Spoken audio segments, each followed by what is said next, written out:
It is windy and rainy and foggy. Another typical day for commute.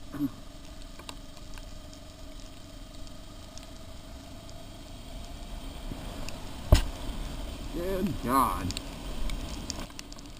So this brings up a good topic to talk about, which is sensible riding weather.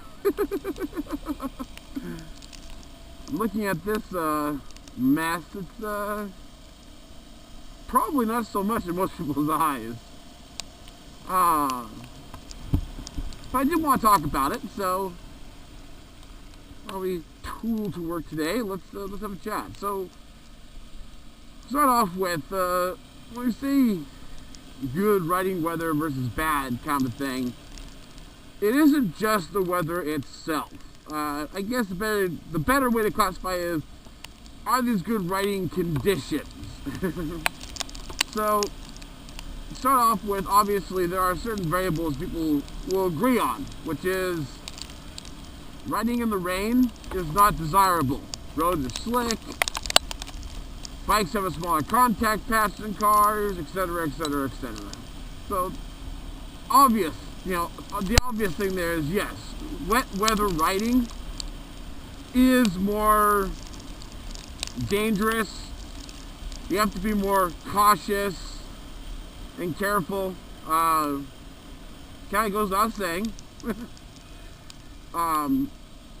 But there are other things involved with conditions that go beyond just rain. So let's try to touch on what each one is and kind of talk about its inherent qualities. So we have rain, obviously. Rain makes road wet. Wet road bad, very bad. But there are other things about it that are, beyond this wet road. There's flooded roads, and flooded roads are a lot less fun for a rider than they are with a car. You ride in a car, you see a big flooded out part of the lane, and at least for some of us, the inherent quality or inherent thought is, woo! And you go driving through and make a huge rooster tail and giggle a little bit. Now that said, yes, bikes can do this too. We can go through a big patch of water and go, oh, rooster tail. Problem is, it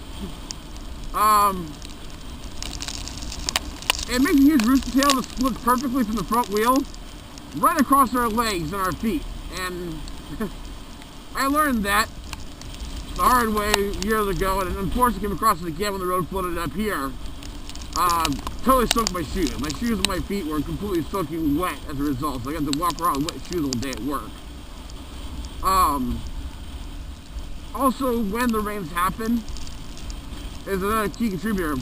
Whether people believe it or not, that first rain makes a big difference from just, regular rain. Meaning, there's that big puddle right there.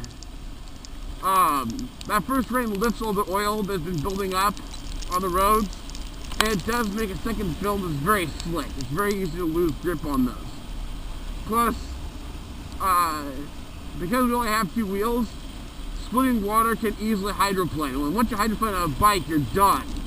You don't have that contact with the road, the bike wants to go over almost immediately. So there's some, obvious problems right there. The next obvious issue is visibility. You guys, when you arrive in a car, you have wipers. We don't. We can take our finger and go every once in a while. Now I do use things like Rain-X on the outside of my visor. So that helps. But it's a short-term solution. It doesn't even last very long. And before people have a meltdown about the whole, oh my god, those are chemicals that can ruin your visor. Yes, I know.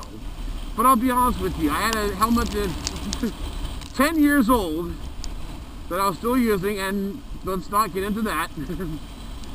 I've been using Rain-X on and off for the entire 10 years through the rainy season, and it never did anything overly bad to the visor to the point where it was a problem. Even if it was, visors aren't that expensive, and if a visor is going to last 3-4 years, I'll be frank and honest with you. That visor was more damaged from crap hitting it and from me taking my hand and rubbing the visor to get it cleaned up than anything that Rain-X could have done. So there's that. But it's not perfect. You know, when you get heavy rain, Rain-X works great because you actually have the ability to have the water sheet off pretty well. Road closed again. It's been closed for a couple days now. But when it's fog like this, it just kind of builds up on your visor. It doesn't really sheet like it should. The other thing about rain, and this is part of conditions when you live up where I live. You're not in the city, this is not a problem, sure. But up here it's a big problem because I live in the mountains where you can see there's trees and hills all around me. And this stuff has a habit of falling down on the road. So you have to be extra careful, which is always fun. Roads get washed out, or they get slides across them. And you gotta be careful, because if you are, you know, the unfortunate person want to come across one of those, and you're not being slow and careful, that can cause problems. You can go face first into a tree like that right there. It's difficult. You gotta keep your eyes open. You gotta ride sensibly. So that's another aspect about rain you really have to kind of be mindful of. So again, you know, rain's going to impact your grip. It's going to impact your vision. It's going to impact the environment that can cause you to impact things. So be mindful of that. And also, like up here, because we get like forest stuff coming down, that stuff becomes, all this little stuff on the ground here becomes kind of a layer of slick. So often you have to be very, very careful. Now, how do you combat all this? Well, obviously slow down, like way down. Like, I'm not talking like, oh yeah, you know, instead of doing like, you know, 85 on the freeway, I'm gonna do 65, you know, the speed limit. Motorcycles have to do a little more of an extreme. You know, we tend to go fast. Let's be honest, guys. We tend to go faster than the speed limit a lot on our two wheels. But in contrast, also, we have a bigger range of what we need to do to slow down and be careful, because we do have to do things much, much more slowly. In conditions like this right here, cars would actually want to pass me right now, because I'm only doing, you know, 25 or so in most of these areas, because, again, you've got the stuff on the ground, because you've got, you know, potential blockages across the road. I don't want to slam on my brakes on wet ground, because I see a log at the last minute. So bear that in mind. Now, other conditions, fog. I kind of touched on. Fog can be a pain in the ass. Part because it can make the roads wet. Obviously, you know, we're ocean facing where I live, so we get a lot of fog coming through here, and it can saturate the ground. Redwoods actually primarily get their watering from fog, because they capture the fog and drop it down to the roots, which of course makes the entire road wet. So fog can be just as problematic when it comes to wet roads and conditions like that. Oh, mud there. Oh boy. Oh, okay. I've got bald front tires, so this makes things extra fun. Yeah, so that's not terribly fun either. But as I said earlier, the other big issue with fog is visibility. This comes in two parts. The first one is the visor issue we talked about. Fog just doesn't build up enough on a visor, even with Rain-X, to start sheeting. And that's a big thing. We have Rain-X or other kind of you know, hydrophobic covers or solutions. Yeah, they're hydrophobic, but you still have to have enough water there to make it actually want to fall off. Fog doesn't really do that, so you still find yourself having to kind of wipe your hand across your visor to get a clearer view, so you can see. The other thing is vision when it comes to seeing, you know, cutting through with your headlight at night. This is a big deal. Like right now in the day, this is pretty light fog. I have my high beams on, it's not a problem. But there have been plenty of occasions where heavy fog, your high beams don't help. They're more of a hindrance. Bear in mind, I'm not sure if anybody knows this, but when it comes to high beams and low beams, it isn't just a brighter light. High beams do physically throw farther. My low beam, my high beam can have a different angle of attack, if you will, when it comes to that. Also, just the fact that it's got higher intensity. A lot more of that light's going to reflect back off the fog and actually reduce your field of view. Because you're going to have a lot more shininess coming back at you, so to speak. So it makes it, all you see is a lot more white in front of you instead of what you need to see, which is the road. So you have to be thoughtful and conscious. If you see a lot of fog, there's a reason why fog lights are down low on cars. Because it helps kind of get down to the road, shine on the road, not shine up in your face with the thing. So if you have fog lights, real fog lights, not just those damn casey daylighters that people blind you with, they should be down low in the vehicle so that they can cut down to the road and cut through the fog. So again, vision is a big issue. You know, wet roads, vision, those things the fog can have issues with. So bear that in mind. And again, the simple solution to this issue is slow down. Be cautious, be careful, understand the road conditions. If you see a shine on the road because it's wet, it doesn't matter whether it's rained or not. The road's wet, the road's wet. Slow down, take it easy, be very cautious and very careful to make sure that you don't slip up. Because, trust me, I know from experience, it sucks. Another thing is cold. Like, just bitter freaking cold. And it doesn't seem like a bad condition per se, but it can be problematic. First of all, you know, having the right riding gear is important. I've got this climb riding gear. This is very expensive riding gear for like adventure riding. It's a bit overkill, but again, I'm a daily commuter, and you see the commute I take. So being extra cautious is a good thing. It's worth it. But you know, a lot of people will buy like really nice, comfy air gear so that it breathes really well in the summer, which is great. I mean, I've used leathers for years, and the worst part about leathers is they don't really protect me in the summer because they're not on me. I have my leathers strapped to the back of my bike because it's so god-awful hot that I just cannot have it on. And that's dangerous. That's stupid. Don't ever do it. Don't ever do it, kids. Not worth it. Oh, here's our leftovers from then. Oh yeah, I can do this much. This is all slick as hell. Ew. Feel myself rolling all over it. And even after, you gotta be careful of this muck and whatnot. But with the cold, you know, keeping yourself cared for, you know, being warm enough or being cool enough is important. So you want to have the right gears for the job so that you can always have your gear on regardless. You don't want to have your gear on swelter in the summer, but likewise, you want to have just air gear because in the winter, it may be a beautiful clear day, roads are dry, not a cloud in the sky, but it's cold. It's a great day for riding, it really is. It's still beautiful, beautiful crystal out and everything. But if you're going out on a ride and your knuckles are frozen in place and your legs are burning from the wind wiping against it, it's not going to be fun and enjoyable. It can be dangerous. If your hands don't function well, it's an issue. I've had this happen many times where my hands are so cold that it hurts, it's hard to do this. Well, I need to be able to hit my brakes, you know, my clutch. It's going to be difficult. So bear that in mind. Cold weather can be a pain in the ass. The other thing to keep in mind too is that in areas like this, for example, in California, we've had times where after a rain or after a fog and the ground's wet, it can then drop down to below freezing. And then you get black ice. Bear this in mind. This is important because this can really mess up your day. My other bike's got a little temperature gauge on it. A lot more bikes nowadays do. Have that up. It's worth doing and worth keeping in mind because you have in the back of your head, hey, look, it's really cold. It's actually at 32 or below, you know, Fahrenheit or 0 Celsius.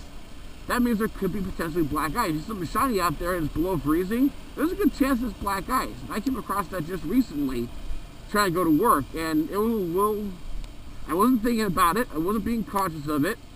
I was admiring all the beautiful frost on the roofs like an idiot, and it just never dawned on me until I got on it and almost lost the back end of it. So again, you know, being cautious, being conscious of what the conditions are, this is going to be important. So yeah, temperature is another really big deal. Now here's a fun one people do not think about, and this is really important. Wind. Wind is a bitch. And it's a bitch on multiple fronts, whether people think about it or not. Anybody who's ever ridden in the wind will know there are times when the wind is so bad that it will damn near force a lane change. And there's never a more present example of it than when you're on a bridge. And I've got a funny story about that. Way back in days yonder, I was dating a girl who lived in the East Bay and I lived in the peninsula. And the easiest way to get to her was to go over the Dumbarton Bridge. This is a bridge over the Bay Area, it's the South Bay area. That just, big old long bridge, it has to go way up to get an access for ships to go under. So, it goes way up into the air, and because it's a bridge, there's nothing around it, there's no windbreak or anything, and all of a sudden I'm riding my lane, and all of a sudden I'm on lane over, and it literally just pushed me into the next lane before I could even think or react. Luckily, there were no cars there, so involuntary lane change didn't put me into the side of somebody, which is a wonderful thing. That said, it was frightening. Once I was conscious of it, I was fighting it. I mean, fighting it so much so that I was in a good steep lean and still riding straight. That's how bad it was. So I literally had to like ride sideways while I was going straight. So that's one aspect of wind that's important to think about, and people don't. They just kind of not thinking about hitting the bridge or the windy day.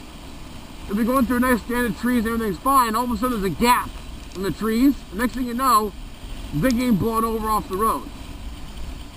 So just, you know, again, bear this in mind. It's important. You gotta be very cautious of surroundings. The other thing is, windy day.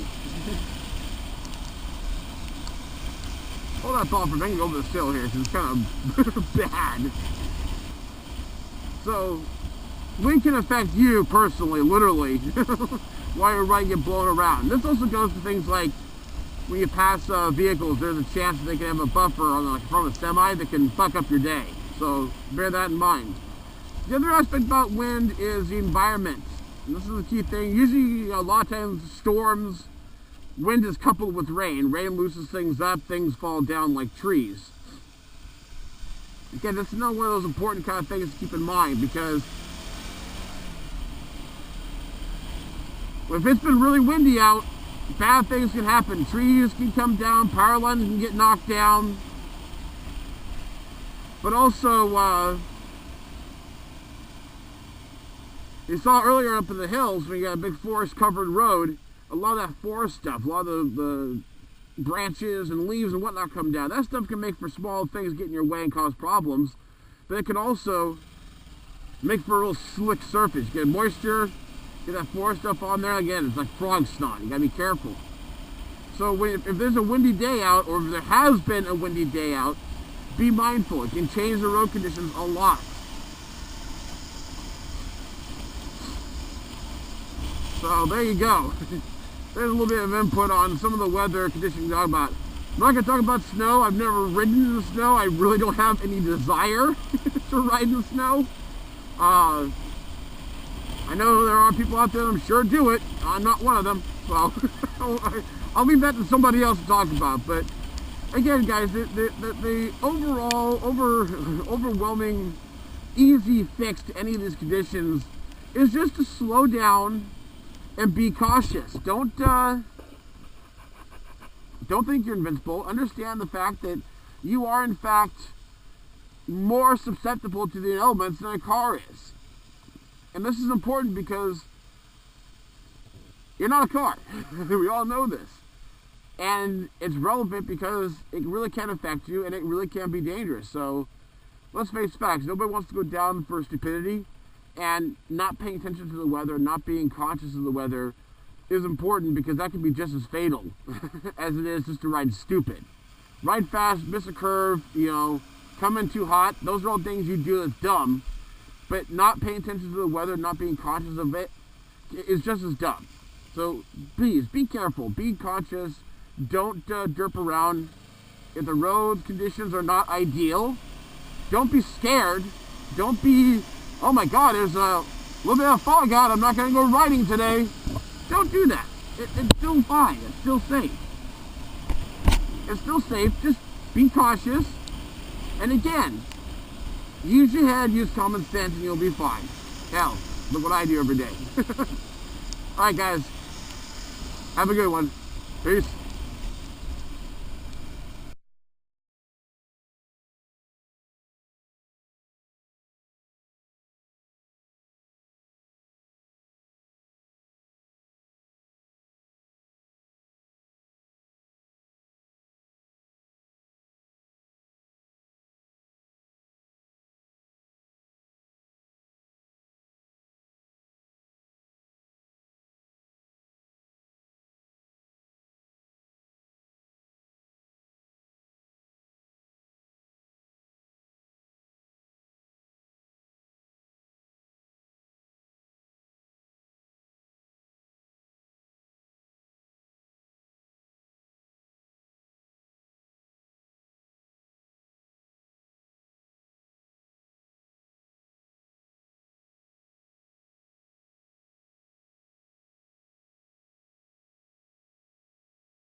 So gonna try to slip through. Gotta try to slip through here.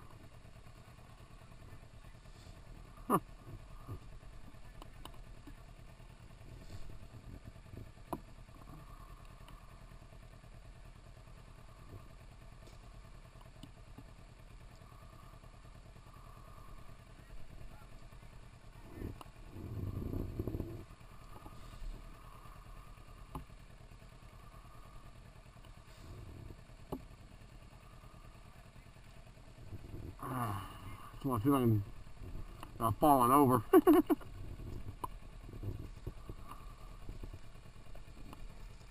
Oh, this is fun. Thank you guys. True doers.